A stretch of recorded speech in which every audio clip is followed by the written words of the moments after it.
बहिनी भीम जी के जन्मदिन आवा चल के मनावा हो, आवा चल के मनावा हो, आवा चल के मनावा हो।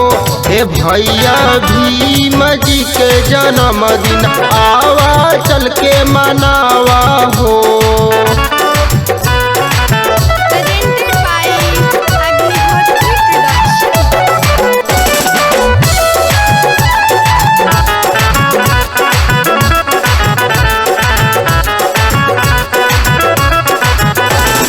भीम जी त रहले न देशवा के शान हो, उन्हीं त लिखले नू रहे संविधान हो।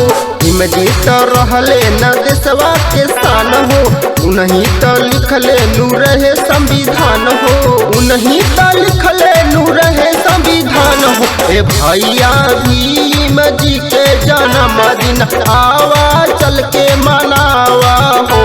ए बहिनी भीम जी के जन्मदिन आवा चल के मनावा हो।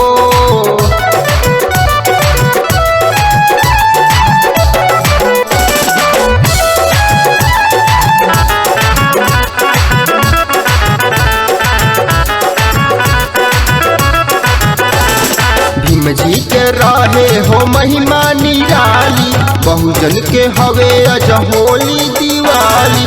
भीम जी के रहे हो महिमा निराली, बहुजन के हवे अज होली दिवाली। नीरज के हवे अज होली दिवाली।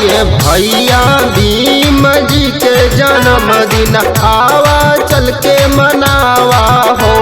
ए बहिनी भीम जी के जन्मदिन आवा चल के मनावा हो।